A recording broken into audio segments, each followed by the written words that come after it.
During the day, people are just so busy with the normal routine of life going on around them, they may or may not notice anything that can be classified as paranormal, unless it is something that is very grand or extravagant that they can't help but notice.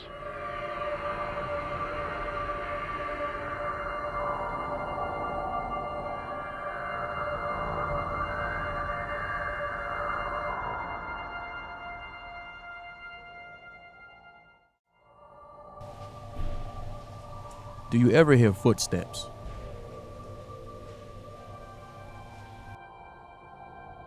And no one is there?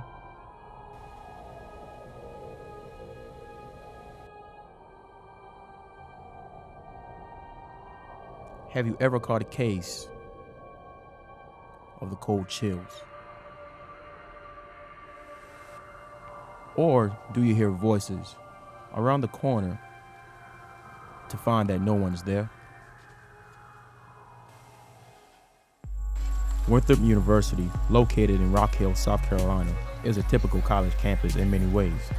Until Halloween, the university holds its annual ghost tours. Students dressed in period costumes tell stories of ghostly encounters that have reportedly occurred on campus over the years.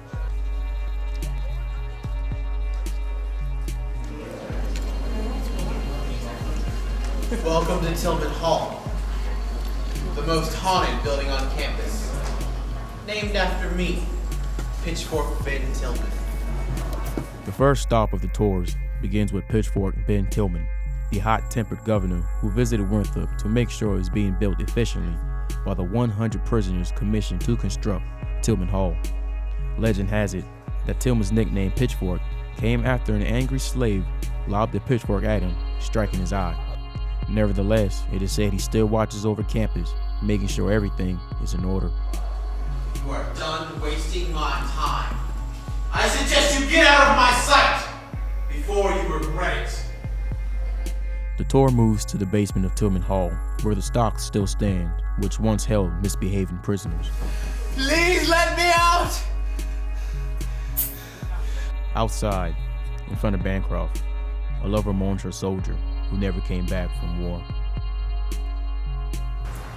I came back to find my one true love. He came back to the last place he knew as peaceful. Another woman restlessly looks for her luggage in Margaret Nance, abandoned when she was expelled from school after becoming pregnant. And over at Crawford Building, Dr. Thomas Crawford still checks in on patients. This is the infirmary. It was constructed in 1897 and was called the infirmary until the name changed to Crawford Building after my death. I am seen walking down the halls, checking on patients, opening doors, and turning on and off the lights. Call me in the morning if you're still breathing.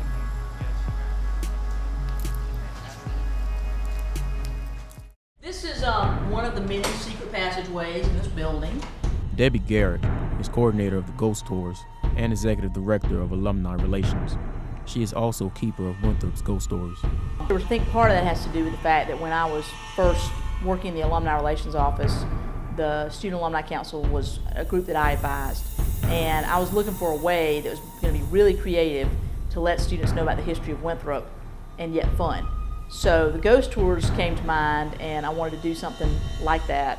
I had heard a few ghost stories as a student, and I am really into the history of Winthrop completely. So I thought, well, let me combine these two fun things together, and it sort of took a life of its own after that, and then people started telling me things. Whether or not the ghost stories are a true part of Winthrop history, I don't know, but the people that we talk about are true, and they gave a lot to this institution, so I think that's why they come to me. But Debbie isn't the only one who knows about the ghost stories. There are several other faculty and students that have experienced them firsthand. Ms. Talia White, Director of Annual Giving in the Development Office, received something more than the average donation when cleaning out the offices. We were moving a big steel case, it was a cabinet, to the back office area, and there was nothing left in his office. And I looked down, made sure that we had grabbed everything. And when we came back in there, there was this little card on the floor. I picked it up and it had a picture of Tillman Hall on it. And I said, Jay Terrell, I think you dropped this. And he said, no, I didn't drop anything. He opened it, it was a Christmas card from D.B. Johnson. And kind of the most interesting thing about that was that our offices in Tillman used to be the old post office. So that was kind of our ghostly encounter. One student's life was changed by a ghostly encounter. Tally Johnson, a grad student in the late 90s, had a very real experience with a ghost in Tillman Hall. Had to go down to the basement of Tillman to pick up the intercampus mail. And I looked up and saw a guy, probably 6'6", 6'7", very muscular, African American, shirtless, carrying a load of what appeared to be 2x4s on his shoulder. As an older graduate student, I was a bit full of myself, and I was going to tell him, you know, we didn't walk around shirtless inside a campus building. And when I did so, he turned and walked through the brick wall. And what I'm guessing I saw was one of those convicts who, you know, died during the construction. Influenced by his experience, Tally chose to write several books on ghosts and now works as director of the Great Falls County Library. And 4 flights up the stairs, on a floor long abandoned by students and closed to visitors due to structural weaknesses, the overseer of those prisoners keeps a watchful eye. I think one of the neatest close encounter kind of things that I remember is a colleague of mine who used to work down in the development office. Her name was Kelly Morrison, and unfortunately she died in a car accident a couple years ago. And she worked with the student phonathon. And so there are some storage rooms up on the 4th floor, and she and one of the workers that was helping her, another student, went to put some things up there. He was in one room, she was in another. She looked across and very clearly saw the shadow of a man on the wall, and he's wearing sort of a wide brim hat. And she got really spooked and thought, you know, it can't be the student that's with me because he's down in the other room. She could clearly hear him at the other end of the hall. What later I learned, after different people were telling me different ghost stories, is that the guy who was over the 100 prisoners that built Tillman Hall was a guy named Clem. I don't know his last name, but that he often was seen wearing sort of an Indiana Jones kind of hat. So I feel sure that that was probably the image that she saw. The local Rock Hill ghost hunters recently revisited Winthrop University's Tillman Hall to see if Winthrop's past could be resurrected. But why Tillman Hall? Because of the stories that we've heard about Tillman, we wanted to come and either disprove the stories or to prove it one way or the other, disprove or prove. And it also seems that ghost hunting had kept up with the 21st century. We have digital cameras. We have the night vision camera of camcorders. We have the EMF reader and digital thermometer. We also have the digital recorders and just a regular audio cassette recorder.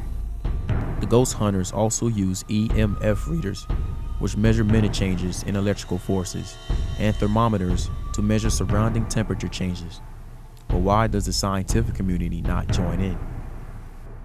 Scientific researchers at this point in time don't have any real interest, for the most part, in paranormal research. So since they aren't actively investigating paranormal activities, it's left to the amateurs. So the ghost hunters and some Winthrop students spent the night in Tillman Hall in hopes of catching a glimpse of the other side. So what are the ghost hunters looking for? Who were they trying to contact? Spirits are just, they come in many shapes and forms, but the bottom line is they're spirits. All of them are spirits. Well, maybe not all of them. Some of them might be a little on the dark side. Hopes were high for the ghost hunters, but so was apprehension about what, if anything, can be proven. Well, I think it's going to be a personal belief for people. Of course, scientists, they're going to tell you, well, I need concrete proof, you know? And if you came up with a mist or a shadow or a feeling or a chair moves or a lamp falls over, they're going to sit down and they're going to use their scientific minds to show you how that thing fell over without it being a ghost. With the scientific community not offering explanations, we look to everyday people to provide us with theories that will help explain these ghostly encounters. I think there's just a lot of ghost stories because we have, we've had so many traditions, and we've had so many interesting people kind of go in and out of Winthrop, and I think that has just been kind of captured as part of the culture. Sometimes they don't move on. They stay here. And what they're looking for, heaven only knows, you know. They're not ready to cross over, and because there's something that they need to do. Maybe they're looking for a way to cross over. Maybe they didn't want to cross over. Maybe they left somebody here. And in leaving somebody here, they did not want to go and cross over. So they tried to stay here with them. And then after a while, you stay so long that it's hard to get back. You sit there and somebody like a D.B. Johnson pours his life into, founding Winthrop, making Winthrop an institution it is today. He's going to come back and make sure, whatever threats there are to the campus are minimized. I have questions that I don't have answers to, and I want those answers. Things have happened in my life that I can't explain. I want explanations for them. And I think deep down inside, every person has that need for those answers. Every time we walk through a place, we leave an imprint, sort of like a photographic negative. The problem is that you don't see that negative unless the light, the dust, everything else is exactly right. It makes good scientific sense because otherwise how would we even be able to take a photograph? Something is trapping our image all the time if there's light present and movement and that kind of thing. People need to be aware that it is always out there and it's always with you day or night. I wouldn't be afraid of it. It's not something to be afraid of, that you're always going to have it around you, and you just have to have faith that everything is fine and it's always been here and always will be. But mostly, like you say, it's like a stored event and it just replays. So I think a lot of times what we see is really just an image, which I also think is neat because it gives us a glimpse into the past. I'm not necessarily thinking that somebody's trying to spook us, but I think that it's really neat that maybe the history of Winthrop really is captured in a unique way in this particular building.